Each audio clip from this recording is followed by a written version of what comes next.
प्रधानमंत्री आखिरी बार यहाँ साल 2013 में आए थे, जब 2014 चुनाव की मीटिंग वहां पर होनी थी। इतना लंबा गैप उसके बाद प्रधानमंत्री यहाँ पर पहुंचे हैं, तो आप कह रहे हैं राजनीतिक चश्मे से इसे ना देखा जाए?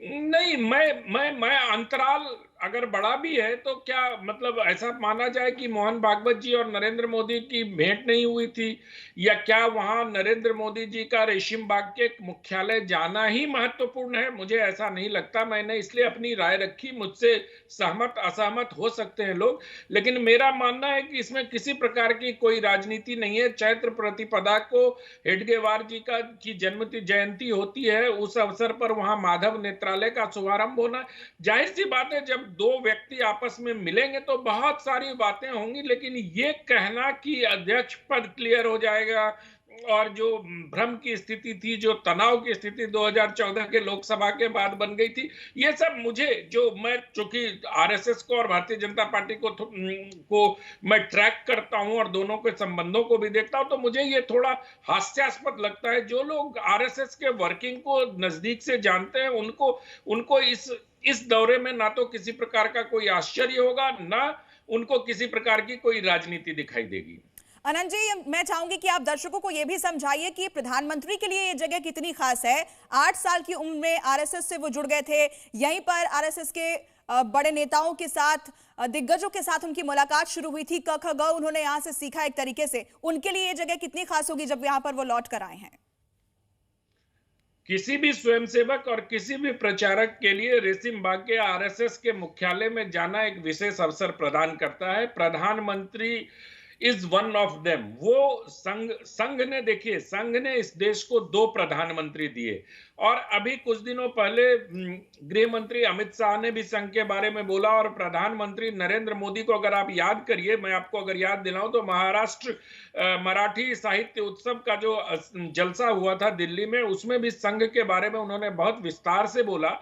फिर उसके बाद उन्होंने एक विदेशी पॉडकास्टर के साथ बात करते हुए संघ के बारे में अपनी राय रखी। लेकिन हाँ, जो आपका प्रश्न है कि उनके लिए कितना महत्वपूर्ण है, नरेंद्र मोदी जी के लिए रेसिम बाग के कार्यालय में जाना, वहां पर मंदिर में जाकर डॉक्टर जी को और गुरु जी को, दोनों को याद करना, उनके साथ उनके स्मारक पर बैठना, ये उनके लिए बहुत महत्वपूर्ण होगा। मुझे लगता है कि उनको बहुत भावनात्मक रूप से क्या कहते हैं, संवेदनशील भी कर जाएगा और बहुत भावुक भी कर सकता है, क्योंकि नरेंद्र मोदी, जैसा आप बता रही हैं कि 12-13 साल बाद इस भूमि पर पहुंचे हैं, इस मुख्यालय में पहुंचे हैं। और कोई भी प्रचारक और कोई भी स्वयंसेवक जब डॉक्टर जी का और गुरु जी का सानिध्य पाता है तो वो भावुक हो ही जाता है। अनंत जी, एक ही फ्रेम में मोहन भागवत और प्रधानमंत्री नरेंद्र मोदी भी नजर आ रहे हैं। क्या इसे विरोधियों को एक मैसेज देने की कोशिश नहीं है? इसे इस तरह से देखें, या फिर ये कहना गलत होगा? मैं यही कह रहा था कि राजनीति में बहुत सारे उपस्थिति और अनुपस्थिति संकेत तो देते ही हैं। राजनीतिक विश्लेषकों के लिए फॉडर भी देते हैं, उनके लिए एक अवसर भी उपलब्ध कराते हैं कि वो बॉडी लैंग्वेज की व्याख्या करें। बाएं नरेंद्र मोदी है, दाएं मोहन भागवत है, इसका क्या अर्थ है, इसका क्या अनर्थ है, ये सब तरह की व्याख्याएं होती हैं। लेकिन जहां तक मुझे याद पड़ता है कि 2022 में 22 में या 24 में शायद, हाँ, राम जन्मभूमि की जब प्राण प्रतिष्ठा मंदिर में हुई थी, तब मोहन भागवत जी और प्रधानमंत्री नरेंद्र मोदी जी एक मंच पर साथ थे। तो उसके बाद भी कोई राजनीतिक संदेश निकालने का और देखने का प्रयास बहुत सारे राजनीतिक विश्लेषकों ने किया था। आनंद जी, मैं उसको आपको रोक रही हूं, आपकी बात हम पूरी सुनेंगे, लेकिन प्रधानमंत्री ने पहले कुछ कहा था, जरा हम दर्शकों को सुनवाते हैं। कहते हैं जो आरएसएस की शाखा से निकले हुए स्वयंसेवक मजदूर संघ चलाते हैं, वो कहते हैं वर्कर्स यूनाइट द वर्ल्ड।